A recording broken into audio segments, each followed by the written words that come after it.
Bonjour, Christophe Lebrun, je suis chef de produit pour une maison d'édition. Bonjour, je m'appelle Frédéric Laurent et je suis naturopathe. C'est ça, On vise Thomas et la caméra est pas loin. Alors on s'est rencontrés en faisant un raid en course à pied qui était une passion qui nous animait tous les deux, chose qu'on a découvert en mettant nos pas lors d'une course en Ouzbékistan sur un raid d'une dizaine de jours où on courait tous les jours et on visitait en même temps le pays. Voilà. Et on s'est retrouvés côte à côte lors d'une course et voilà comment est né le début de l'aventure. Alors on court en Ouzbékistan dans une série en fait de courses à pied à travers le monde. À l'époque, on était sur une belle thématique qui était la route de la soie. Et donc, on a couru un raid d'abord en Chine, en traversant 4 grandes provinces de la Chine. L'année suivante, c'était la Cappadoce, qui est un autre bout de cette fameuse route de la soie. Et puis l'Ouzbékistan, 3e année, toujours sur cette thématique. Voilà.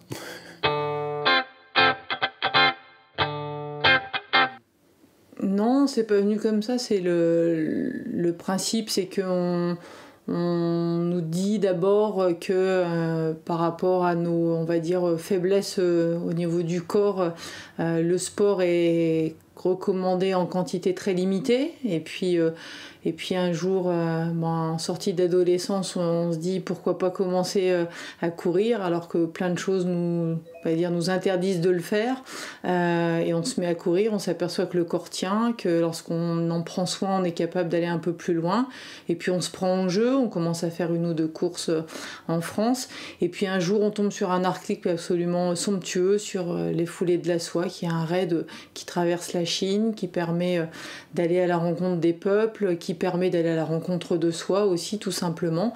Et on se dit, c'est un pari fou et pourquoi pas aller, on va dire, éprouver les limites de notre corps et savoir si on en est capable, et en même temps d'aller dans un endroit absolument magique qui était la Chine. Non, c'était dans les années 2000, donc avec le début d'ouverture et bien avant les Jeux Olympiques de Pékin, donc bien avant aussi la Chine moderne, même si elle se mettait déjà en route. Donc voilà, c'est les petites choses qui font qu'on se met à faire des raids, mais c'est un cheminement, c'est pas une fois comme ça, un matin on se lève et on dit ça y est, je m'inscris. Ça met une dizaine d'années pour découvrir son corps, voir qu'on est capable de faire des choses, qu'on est capable d'en prendre soin et de l'emmener là où on n'imaginait pas forcément l'emmener.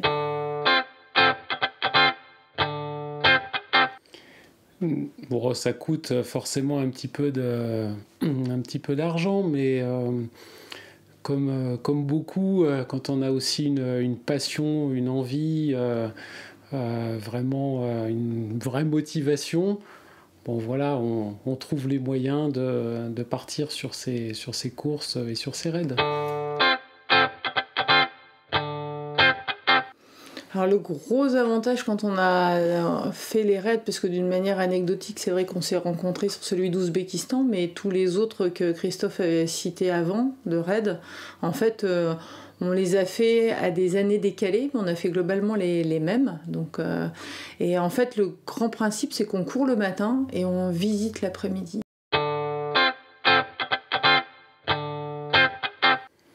Alors effectivement, il y a, selon les courses, on va dire entre une centaine et 200 participants par raid. Donc oui, il y a un classement, oui, il y a des temps, oui, il y a une compétition, si on peut dire, mais c'est pas le but premier. Voilà, ça reste un petit peu la motivation, l'enjeu pour certains, mais chacun va y chercher quelque chose, une histoire personnelle. Et l'organisateur en fait a une très jolie formule pour ces courses.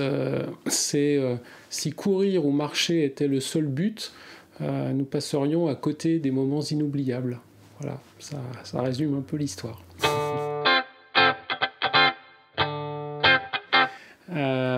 Pourquoi avoir créé nos propres marathons, on va dire? D'abord, c'est des marathons un petit peu spéciaux parce qu'on les a imaginés pleine nature.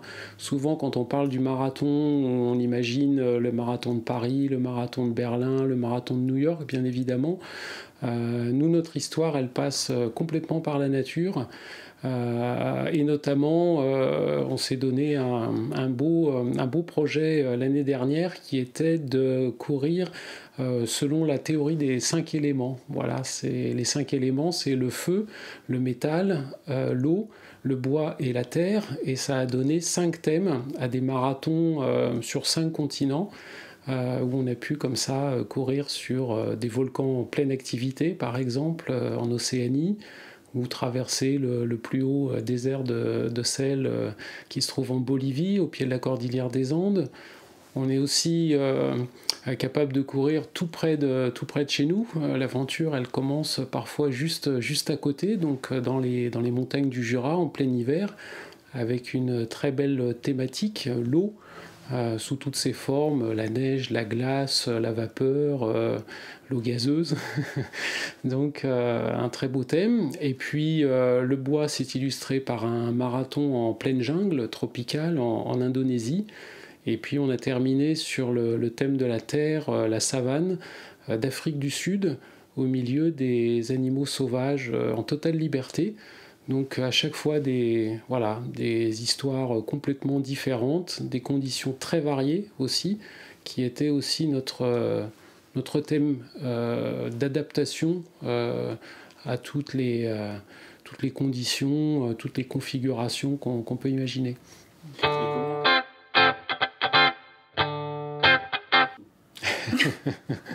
Oui, c'est un drôle de jeu, mais c'est un jeu qui nous emmène à découvrir tout un tas d'horizons. C'est plein de belles rencontres parce qu'il y a les personnes qu'on rencontre sur place, mais il y a aussi toute l'équipe qui peut nous accompagner dans la préparation. C'est aussi pour nous un engagement solidaire puisqu'on dédie en fait ces marathons à une association qui soutient des enfants malades, notamment l'association de Monsieur Nez Rouge, donc qui vient en aide aux enfants atteints de maladies orphelines.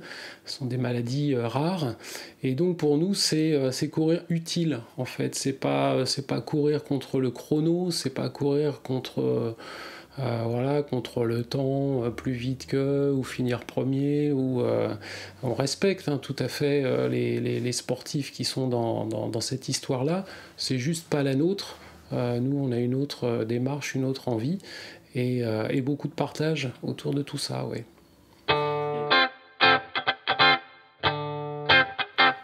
En fait, le fait de courir permet de collecter des fonds différemment du fait de simplement aller démarcher les entreprises pour récolter de l'argent pour les associations, parce qu'en fait on apporte quelque chose en retour à l'entreprise, donc ça peut passer en fait par des conférences auprès des salariés pour expliquer finalement quelles sont les limites du corps, comment on s'adapte, donc quelles sont les techniques naturelles qu'on utilise pour pouvoir adapter notre corps, faire le parallèle par rapport au monde de l'entreprise où finalement chacun aussi a un objectif à mener par rapport à la vie au quotidien.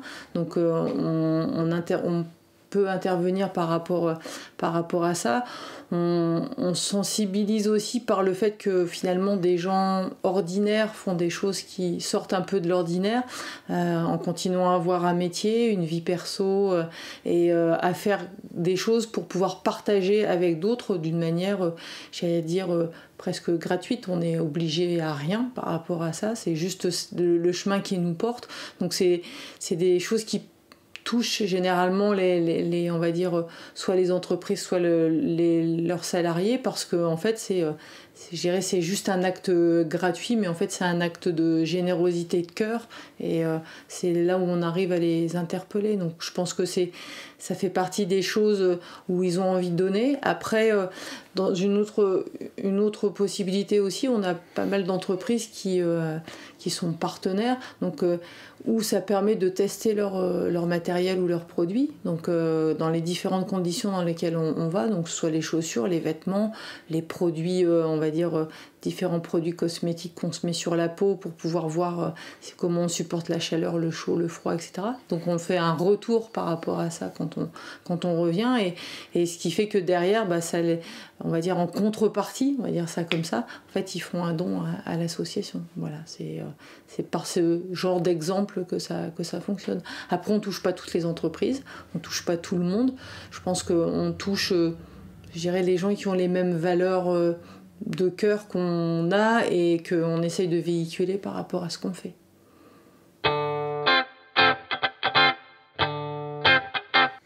Et bien donc là, on se prépare là maintenant pour une nouvelle étape dans cette histoire de marathon extrême.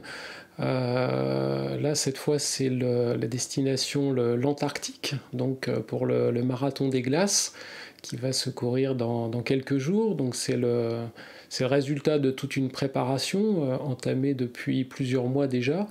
Donc préparation classique de marathonien dans un premier temps. Il s'agit de tenir la distance, les 42 km au moins.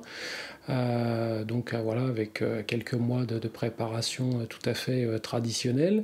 Et puis depuis quelques semaines maintenant, la partie un peu plus spécifique qui consiste à s'adapter aux conditions de froid, de plus en plus froid. Donc en s'installant par exemple une fois par semaine dans un congélateur géant où on installe un tapis de course qui nous permet de reproduire les foulées, la durée d'une course comme un marathon sur la glace, sur la neige, et par moins 25, moins 30, moins 35 degrés. On ne sait pas encore, parce que la météo reste la grande inconnue de ce type de marathon.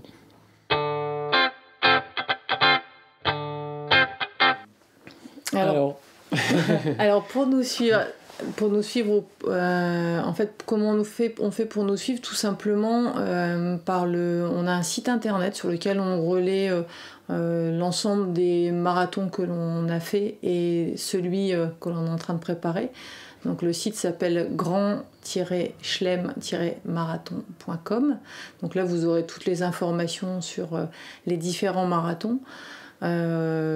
Ensuite, pour nous suivre vraiment le jour de la course, en fait, il y a un site dédié qui s'appelle Ice Antarctica Marathon, qui est le site officiel de ce marathon, et où il y a un relais, on va dire, par satellite et par Facebook qui permet de suivre en fait en direct toute la course et toute la vie au niveau du camp. Donc voilà. Donc pour les gens qui s'inquiéteraient de savoir si on arrive ou pas au marathon, c'est une bonne manière de savoir si on arrive. Également pour nous suivre et pour partager toute la préparation en fait qu'on a menée depuis plusieurs mois. Il y a un film qui a été tourné pour France 3 qui va être diffusé sous forme de feuilleton dans le JT du soir, le 19-20, qui sera également repris dans la matinale. Donc tous les soirs à partir du 17 novembre, il y aura un petit épisode de 4 minutes 30 à peu près le lundi, le mardi, le jeudi et le vendredi à partir du 17 novembre. Et là, vous pourrez retrouver l'ensemble des étapes qui nous ont conduits à l'avion qui va décoller dans quelques jours pour l'Antarctique.